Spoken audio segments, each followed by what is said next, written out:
Oxfam's latest annual inequality report says the world will see its first trillionaire a decade from now. And not just one trillionaire, but 5 of them. Now, a trillionaire is someone who's worth $1,000 billion. And the world's richest man today, Elon Musk, is worth just $449 billion. Besides Musk, the 5 others who could hit the 1 trillion mark are Meta founder Mark Zuckerberg, Amazon founder Jeff Bezos, Bernard Arnault, chairman of LVMH, are the other 4 potential trillionaires who could actually become trillionaires in the next decade or so. Interestingly, 4 of these 5 potential trillionaires were at President Donald Trump's inauguration a few days ago. Will Trump's presidency now be run by these tech czars? 4 of them are tech czars. Joining me on the News9 Plus show are Ambassador Jayant Dasgupta, former ambassador to the WTO, and senior journalist Manish Chand. Looking at the current worth of what is called the broligarchs, the bros who are oligarchs, very rich people, let's just look at them quickly. Tesla CEO Elon Musk, $449 billion. Meta founder and CEO Mark Zuckerberg worth $217 billion. Amazon founder Jeff Bezos is worth $245 billion. Nvidia CEO and founder Jensen Huang is worth $117 billion. Chairman of LVMH, Bernard Arnault, is worth $188 billion. Ambassador Dasgupta, the 5 potential trillionaires for you, the businessmen who could become the world's first trillionaires, 4 of them were in the Capitol Hill under the rotunda watching President Trump being sworn in. Is this the shape of things to come in the next 4 years, that you will see billionaires becoming trillionaires? Well, if you look at the figures of growth of wealth of these people, they have increased their wealth even during the Biden years. Right. In fact, more so during the Biden years, at more than 100% for some of the billionaires, including, I think, Elon Musk. Yes. And Jeff Bezos has also not done too badly, because he's also grown his wealth to about $230 billion.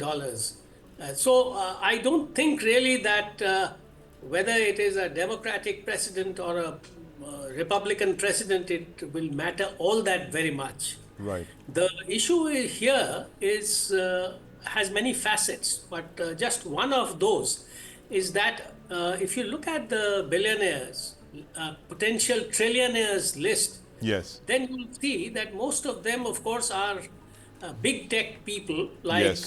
Jeff Bezos and Elon Musk and Jensen Huang Yes. of Nvidia. But there are also a few who could be joining their ranks. Bernard Arnault, for instance, is specialized only in selling products to the very rich, ultra rich, Yes.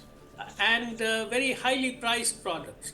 Gautam Adani also figures, I think, amongst the top 10 with a net worth, of course, today of about $75 billion, as the Oxfam report mentions, Yes. or other reports mention. But the point is that their wealth is growing at more than 100% per annum. Yes. Or in 2 years. Yes. So that is the one of the very significant factors. Yes, The absolutely. second Wealth is factor growing. is- Yes. The second factor is that this is only a sign of the growing inequality Yes. within nations. As the UN has repeatedly pointed out, and mind you, this is one of the 10, it is number 10 of the Sustainable Development Goals. Yes. Why is it so? Why is reducing inequality all that important? Not only amongst nations, but within a nation. Now, Right. the point is that there could be inequality because of race, gender, religion, caste in India and a few other places, and it also manifests an inequality of opportunity, an Right. inequality in terms of education, healthcare, Right. and prospects. And this restricts socio-economic mobility. This poses, it permeates the growth environment and gives a kind of a feeling of uncertainty, insecurity amongst the people Yes. who form the bulk of the population. And ultimately, this has two very deleterious consequences. Yes. One of them, of course, is that it will affect economic growth in the medium to long run. Right. And two, it will have a very, very adverse impact on climate change. Absolutely. They just So pulled out these of the are some of Paris the reasons Climate why. Accord. Yes, absolutely. And that's a fallout of, I guess, the cohabitation with big tech and the trillionaires and the broligarchs, as they're being called. Manish Chand, 5 trillionaires now expected within a decade. What does this mean for the world? We're just discussing the zooming fortunes of some of the richest tech moguls in the world. 4 of them, 4 of the richest people in the world were under the rotunda with Donald Trump. That's right. We saw that famous picture at the inaugural where these 5 would-be trillionaires or the big tech billionaires, Yes. multi-billionaires, were seen in the same frame.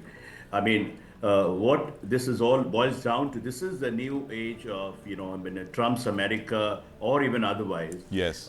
new plutocracy, Yes. oligarchy. I mean, we thought only Russia had oligarchs, but America had bigger oligarchs. Well, there's a new term for it now, Manish Prasad. It's now called the broligarchs. That's oligarchs, like okay. the All right. broligarchy has been unleashed upon the world now. So to get a sense of what this 5 trillionaire represent, it's a like of, when you talk about BRICS, for example, Yes.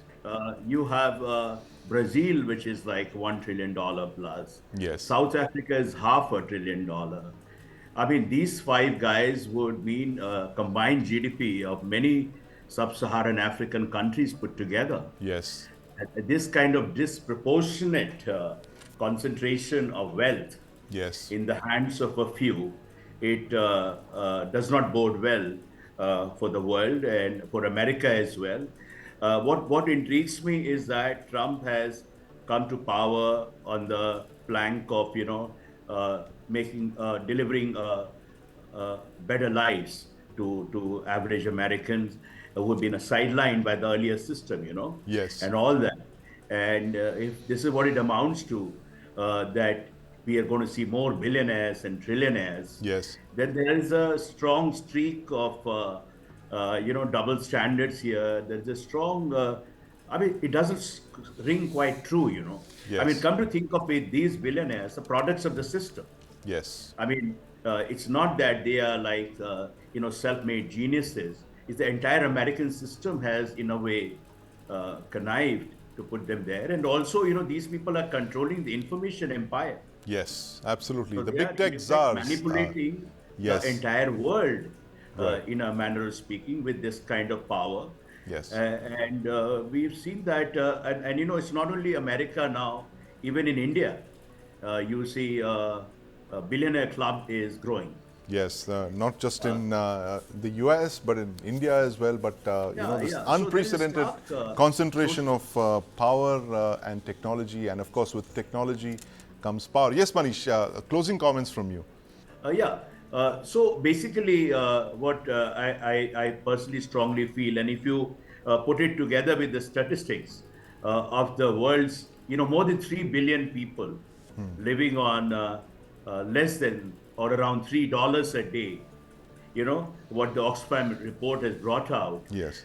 I mean, this is absurd, when we are talking, all our talk about delivering sustainable living, eradicating poverty, and all that.